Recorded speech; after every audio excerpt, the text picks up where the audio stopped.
Hello! Magandang umaga, VCA Kids! Ngayon, narito kayo sa subject nyong Filipino. Pero bago tayo magsimula, okay, manalangin muna tayo. So, I fold my hand, I close my eyes, I bow my head, and pray. Heavenly Father, we thank you for this day. Teach us day by day all I have to do and say. Make me loving as I could. Make me obedient as I should. In Jesus' name we pray. Amen. Okay. Umawit muna tayo bago tayo magsimula sa ating klase. Handa na ba kayo, VCA Kids? Kung handa na kayo, halina kayo at alina't kumawit.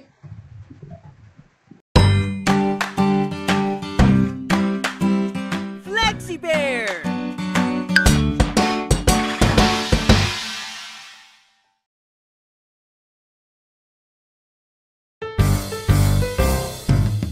Kumusta, kumusta, kumusta kayong lahat?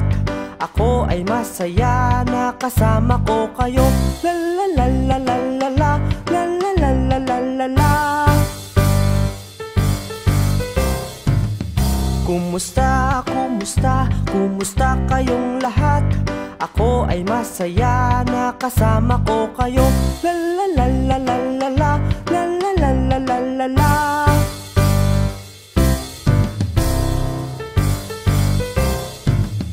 Kumusta, kumusta, kumusta kayong lahat?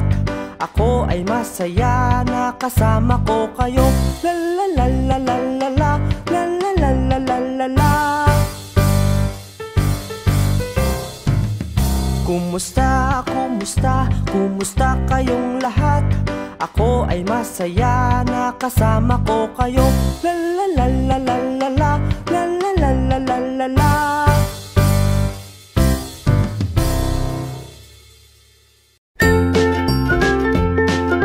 Mga bata, huwag kalimutan i-like ang video, mag-subscribe sa aming channel, at pindutin ang notification bell.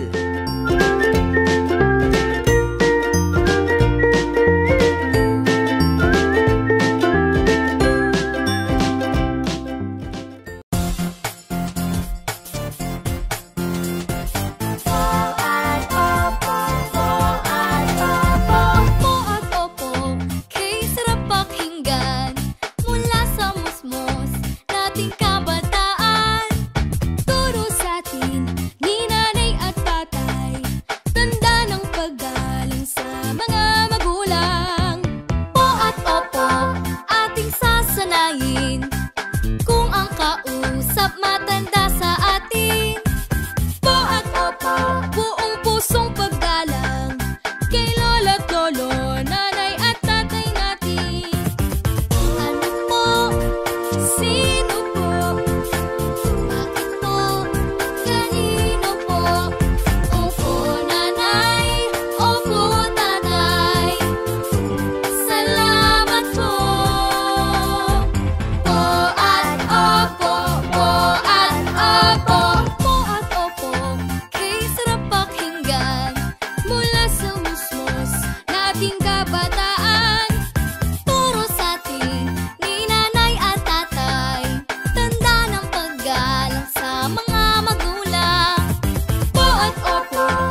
si Teacher Sheila.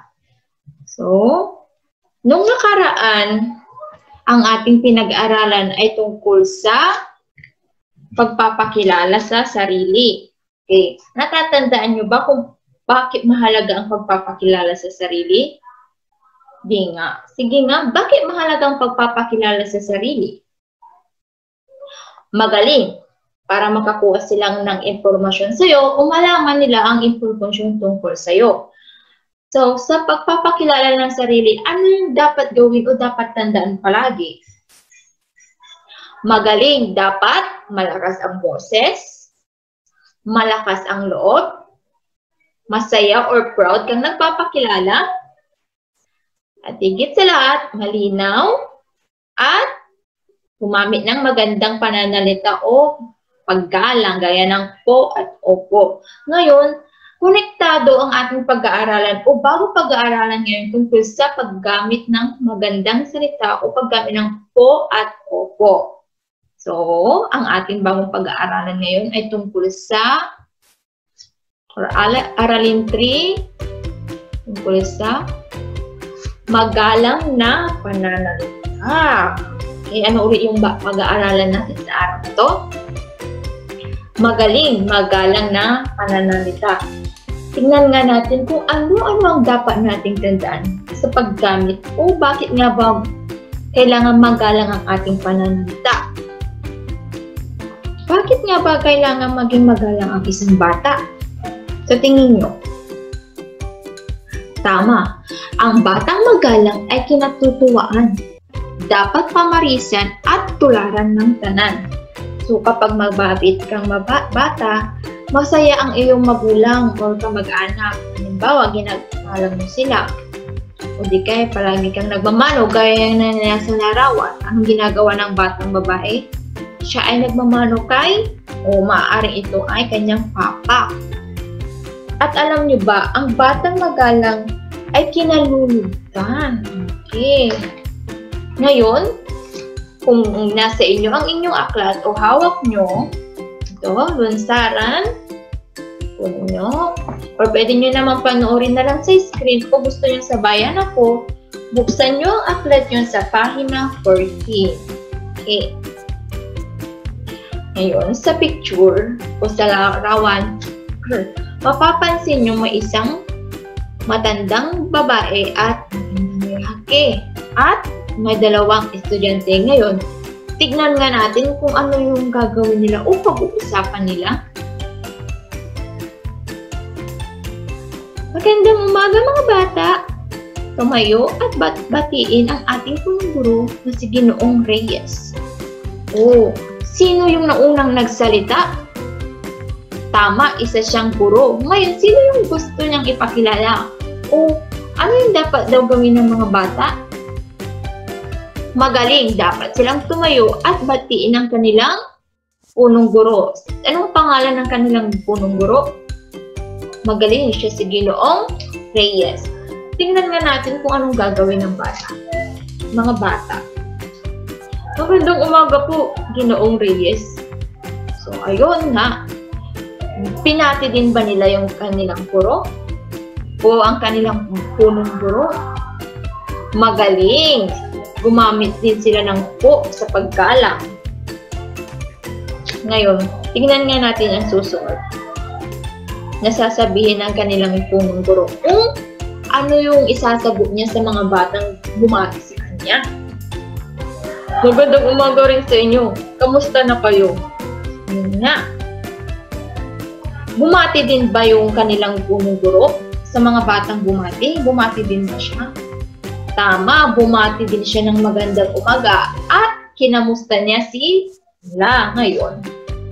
Tingnan nga natin kung ano sasabihin ng mga bata. Mabuti naman po. Sumagot ba yung mga bata nung tinanong sila ng kanilang punong guro kung kamusta na sila? Magaling, ang sinagot nila ay mabuti naman po. Okay. Pagkatapos ng aralin, nagtungo ang mga bata sa kantina upang magmerienda. Okay, natapos na daw ang kanilang klase. So ngayon, pumunta na sila sa canteen or sa pagbilihan ng kanilang pagkain para bumili ng merienda o kagaya dito noon sa school nung nag-aaral pa kayo, di ba? Pagkatapos ng klase, bumibili kayo sa canteen or sa kantina ng pagkain nyo. So, ganun din yung mga bata sa kwento. So, tingnan nga natin. Ang gandang umaga, Aling Nelia. Anong pangalan na nagtitinda? Magaling, Aling Nelia. Ngayon, binati ba nila si Aling Nelia? Tama, binati nila ito ng magandang umaga. Tingnan nga natin kung anong isasagot ni Aling Nelia. Magandang umaga sa inyo mga bata. So, sumagot din ba si Aling Nelia sa mga bata? Magaling! Ang sabi niya, magandang umaga sa inyo mga bata. Tingnan nga natin yung sasabihin ng mga bata kay Aling Nelia. Pabili po ng sopas. Okay, ano daw yung bibilihin nila kay Aling Nelia? Magaling, bibili sila ng sopas. Ngayon, ano naman ang isasagot ni Aling Nelia kaya? Eto, ang inyong sopas, mainit pa ang sabaw. So, tinindahan ba sila o binigyan ba ni Aling Nelia sila ng sopas? Tama, ano daw yung sopas? Mainit pa ang kanyang sabaw. Magaling. So, nakabili na sila. So babalik na sila sa kanilang room or kakain na ng upo. Tingnan natin kung ano yung gagawin nila habang sila ay pupunta sa kanilang upuan. Makikiraan, Cindy. Nakalimutan ko ang aking pitaka. Okay. So, yung batang lalaki na nagsalita doon, anong sinabi niya? Makikiraan. Tama. Hindi niya ito tinulak, hindi niya sinabi si Cindy. Pagkos, humingi siya ng permiso na siya ay makikidaan dahil ano yung kanyang nakalimutan? Pitaka. Tama. Tignan nga natin kung anong isasagot ni Cindy. Sige, sandali lamang at ibabawa ko muna ang aking sopas. So, nagalit pa si Cindy. Hindi pa siya pumayag na makikidaan yung batang lalaki. Tama, pumayag siya. Pero, sandali lamang daw. Sapagkat ano yung kanyang ibababa? Tama, ang kanyang dalang sopas. So, alam na yung kwento. Ano ang napansin nyo? Palagi silang gumagamit ng tama po at opo. At higit sa lahat, maayos silang nakikiusap. Maganda yung kanilang pananalita at magalang. Ngayon, narito ang ilan pang magalang na pananalita na maaaring gamitin sa paaralan at tahanan. Tingnan nga natin ang mga ito. Una, maaari po ba? Okay. Kailan madalas na ginagamit ang maaari po ba? Magaling kapag ikaw ay may hinihiram na bagay or gustong kunin. Dapat bilang isang batang mabait o magalang, dapat palagi natin pinapaalam kung meron tayong kukunin o hihiramin. Hindi maganda yung pag may gusto ka, maakin na to. Ganun. Masama yun. Dapat paalam muna. Halimbawa, kita mo yung kaibigan mong may laruan. Halimbawa, ang laruan mo ay ito. Halimbawa, may laruan kang ganito. O siya. Ngayon, kukunin mo na lang ba basta-basta ang kanyang laruan? Tama. Hindi. Ano pa ang dapat gawin? Tanungin mo siya kung maaari po ba o maaari bang hiramin po ito. Dapat magpaalam palagi kapag kukuha o hihiram ng isang bagay sa isang tao o sa iyong kaibigan o sa iyong kaklase. Kundi kaya kina mama at papa, kailangan din magpaalam kung halimbawa gusto mo kumain ng matamis na pagkain. Mama, papa, maaari po ba akong kumain ito? Ganun. Hindi yung kapag may nakita kang pagkain, kakainin mo na pala. mamaya yung pagkain na yun hindi para sa'yo o di kaya hindi pala pwede sa'yo. So, mas maigi palaging magpaalam. Next. Magandang umaga po. Okay. Saan madalas ginagamit ang magandang umaga po? Ang salitang magandang umaga po. Tama, tuwing umaga. Halimbawa, nakasalubong mo yung dahil nga wala kayong pasok ngayon, halimbawa sa bahay, nakasalubong mo ang iyong tita or tito. Anong sasabihin mo? Huwag mo na lang pansinin. I-deadma mo na lang kagaya ng ganito. Huwag mong gagawin yun kasi ang hindi mabait at magalang na bata ay hindi love ni God. Kaya palaging magalang. Kapag nakita mo si mama, papa, daddy, lolo, lola, mami, tita, tito, o si ate, kuya, palagi mong batiin ng magandang umaga po. Dapat masaya ka. Kasi nga magandang umaga po. Okay. Kailangan mo silang batiin palagi kasi nakakaganda ng araw. Yan yung babatiin ka pa lang. Okay, ano pa ba? Salamat po. Okay. Madalas na sinasabi ang salamat po saan?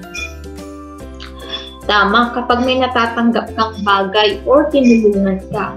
Kagaya kapag kaarawan mo, niregaluhan ka na ni mama na Barbie doll or bola. Ano sasabihin mo? Bubuksan mo na lang to? Wala kang gagawin? Hindi, tama. Ang dapat mong gawin ay magsabi ng salamat po mama, salamat po papa. Okay. Or kahit sino, basta may nagbigay sa'yo na isang bagay or may ginawang tulong sa'yo, palagi kang magpasalamat. Okay. At higit sa lahat, kanino tayo dapat palaging magpasalamat? Magaling dapat tayo magpasalamat lagi kay God. Kasi everyday o araw-araw binibigyan niya tayo ng panibagong lakas at buhay. Next. Mano po. Okay. Ang pagmamano ay isang napakagandang ugali ng tiyatang Pilipino o batang mabait. Halimbawa, kapag dumating si papa o mama galing sa trabaho, ano daw gawin? Palaging magmano. Kunin yung kamay at yan, gawin yun. Imano, lagay nyo yung kamay ni mama o papa sa inyong noo. Kasi ang pagmamano ay pagpapakita din ito ng pagrespeto o paggalang sa nakakatanda. Pa? Ipagpaumanhin ninyo. Okay. Madalas sabihin yan saan? Magaling kapag may nagawa kang hindi tama. Okay, halimbawa, nasira mo yung laruan ng kaibigan mo. Anong gagawin mo? Aalis ka na? Tatakas ka? Ikaw pa yung magagalit? Tama, mali yun. Ang dapat mong gawin ay humingi ng tawad. Dapat sinseridad yung pagsasabi mo ng ipagpaumanhin ko. Hindi ko po sinasadya, ganun. Kahit hindi sa kaibigan, kahit sa bahay, halimbawa, naghuhugas ka.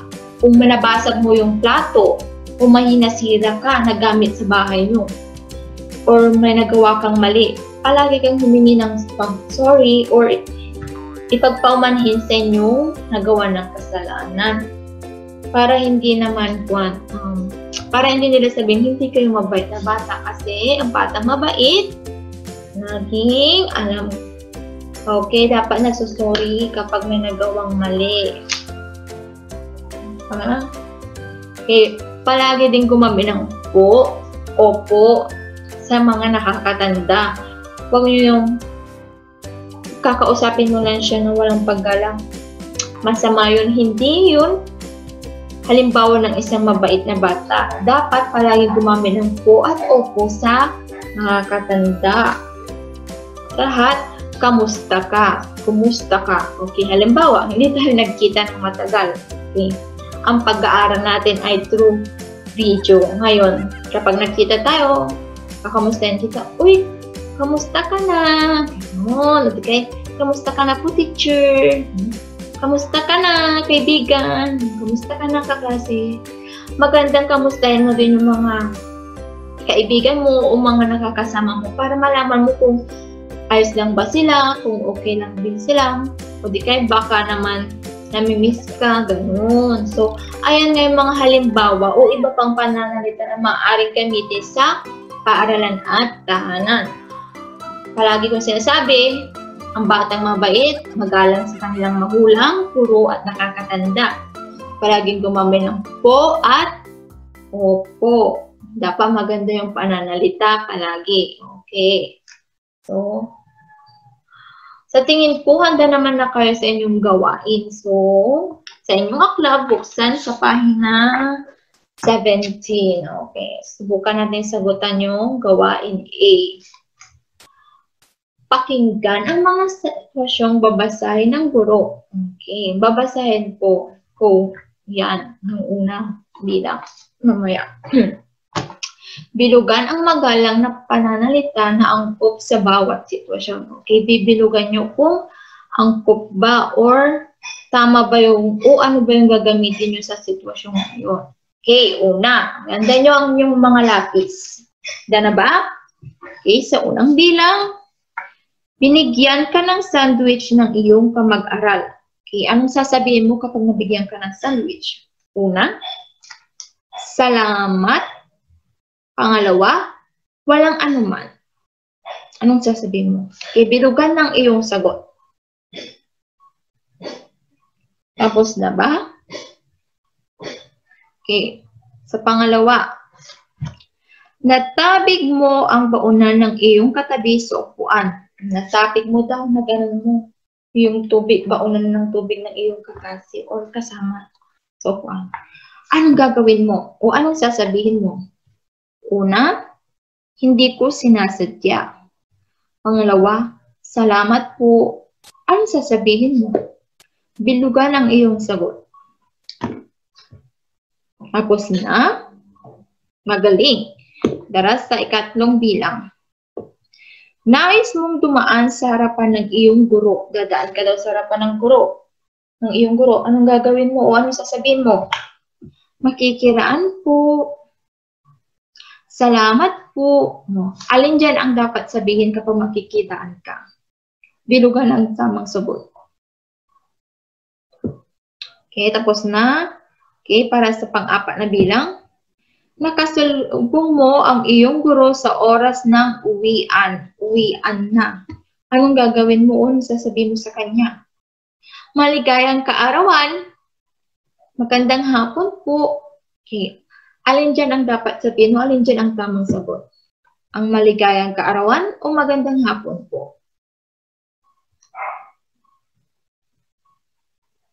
Tapos na. Okay, para sa huling bilang.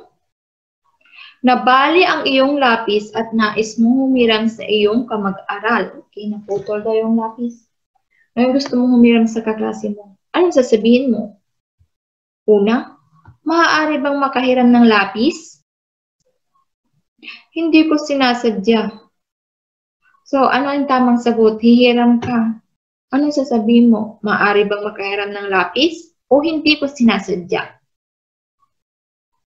Bilugan ang iyong sagot. Tapos na ba? Ngayon, subukan nating sagutan ng sama-sama. Tingnan natin kung tama ang iyong sinagot sa iyong aklat. So, una, binigyan ka ng sandwich ng iyong kamag-aral. Anong sasabihin mo? Salamat o walang anuman? Magaling ang sasabihin mo kapag binigyan ka ay salamat. Okay, para sa pangalawa. Tama ba yung sagot niya sa unang bilang? Talaga. Tignan ko nga sa aklat niya sa susunod. Okay, para sa pangalawang bilang. Natabig mo ang baunan ng iyong katabi sa upuan. Okay, natabig mo daw. Anong dapat mong sabihin? Hindi ko sinasadya o salamat po. Ano ang tamang sagot? Magaling, hindi ko sinasadya. Tama bang inyong sagot? Ngayon, punta tayo sa pangatlong bilang. Nais mong dumaan sa harapan ng iyong guro. Anong sasabihin mo? Maaari po o salamat po? Magaling, makikiraan po. Okay, sa pang-apat na bilang. Magkasalubong mo ang iyong guro sa oras ng uwian. Ang dapat sabihin, magandang hapon po. Tama, yun yung tamang sagot. Okay, sa panglima, nabali ang iyong lapis at nais mong pumiram sa iyong kamag-aral. Anong dapat mong sabihin? O angkop na pananalita sa sitwasyong yan. Maaari bang makahiram ng lapis? O hindi ko sinasadya?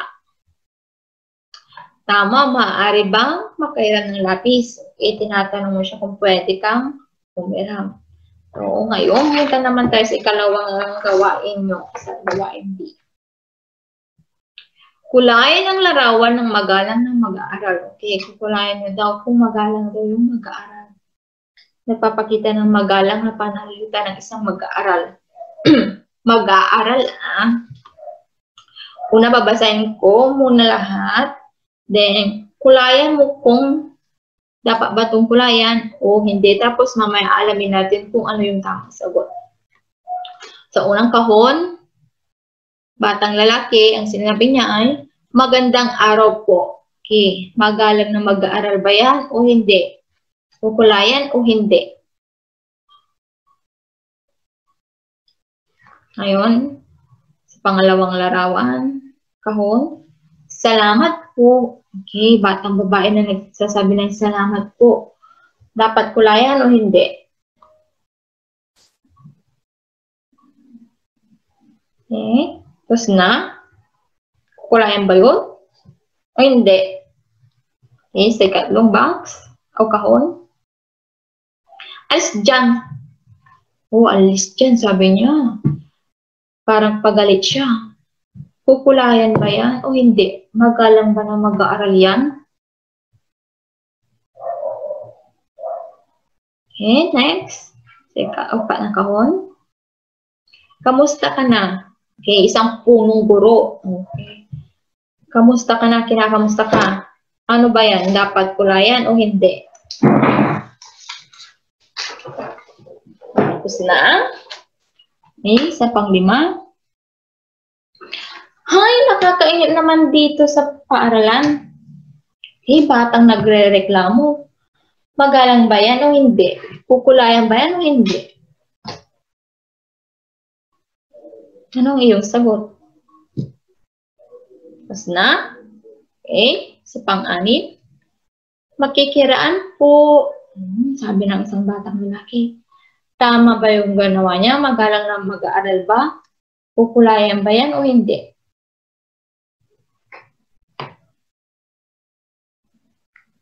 Okay, sa pang-pito. Wala nga pakialam. Okay, sabi ng isang batang lalaki. Ano yun? Magalang na mag-aaral ba? Kukulayan ba o hindi? Anong iyong sagot? Okay, para sa huling kahon, heto po ang upuan. Okay, batang lalaki nagsasabi ng ito po ang upuan. Magalang ba na pananalita o hindi? Okay. Tapos na. Ngayon, subukan nating sagutan ng sama-sama. Yung unang kahon ba, ipapakita pa ng magalang na pag-aaral? Tama. So, kukulayan. Tama bang inyong sagot? Sa pangalawang kahon, dapat ba kulayan yan? Magaling. Sa pangatlo, dapat ba kulayan? Tama, hindi. Kasi naggalit na siya. Hindi yung magalang na mag-aaral. Yung pang-apat, yung nangangamusta, kamusta ka na? Tama, hindi din sapagkat siya ay isang punong guro. Ang tinatanong doon ay magalang na mag-aaral. Tama bang iyong sagot? Baka kinulaya mo yan. Tignan natin. Okay, sa taas. Batang nagre-reklamo, dapat ba kulayan? Tama, hindi. Sapagkat mali ang magreklamo. Sabing nakakaanib sa school. Yung pang-anim, tama, dapat kukulayan kasi nakikisuyo siyang makikidaan, makikiraan siya. Yung pang-pito, Tama, hindi siya dapat kulayan kasi di maganda yung sinasabi niya. At yung huli, dapat bubang kulayan. Tama, sapagkat gumamit po siya ng po sa pananalita. Ngayon, sa tingin ko, handa na kayong sa inyong gawain o sit work. So, handa niyo ulit yung lapis at sagutan natin yung sit work niyo. Panasahin ko yung panuto. Kulayan ang kahon ng may magalang na pananalita na angkop sa bawat sitwasyon. Una, nabasag mo ang baso sa inyong tahanan. Subukan natin yan sagutan ng sama-sama. Hindi ko po sinasadya o salamat po. Ano dapat yung sabihin dyan? Tama, ang tamang sagot ay hindi ko po sinasadya. Ngayon, i-push nyo yung video at ituloy yung sagutan ang mga sumusunod na bilang. Tapos na ba kayo? Magaling. Ang inyong sinagutang sit work ay ipapasa ni Mama o ni Papa kay teacher at ako ang mag-check. So, ayan lang yung lesson natin ulit ngayong araw na to. Ano na rin pinag-aaralan natin tungkol sa tama, magalang na pananalita. Ang batang magalang ay galing, kinalulugdan ng magulang o masaya yung magulang kapag may anak siyang batang magalang. Palagi gumamit ng po at opo. At higit sa lahat, maganda yung pananalita. Sino yung palagi natin pasalamatan lagi? Magaling, pasalamatan natin si God kasi palagi niya tayong binibless o binibigyan palagi ng panibagong buhay sa araw-araw. So, ayan lang yung pinag-topic natin o pinag-aralan natin sa araw to. Sana nag-enjoy kayo o di kayo na mayroon kayong natutunan ulit sa akin. At sana may apply nyo na yan kay Mami, kay Daddy, yung paggamit ng po at opo. Hindi lang kay Mami at kay Daddy, pati na din sa mga nakakatanda sa inyo. So, sa susunod ulit, Kinder 2, paalam!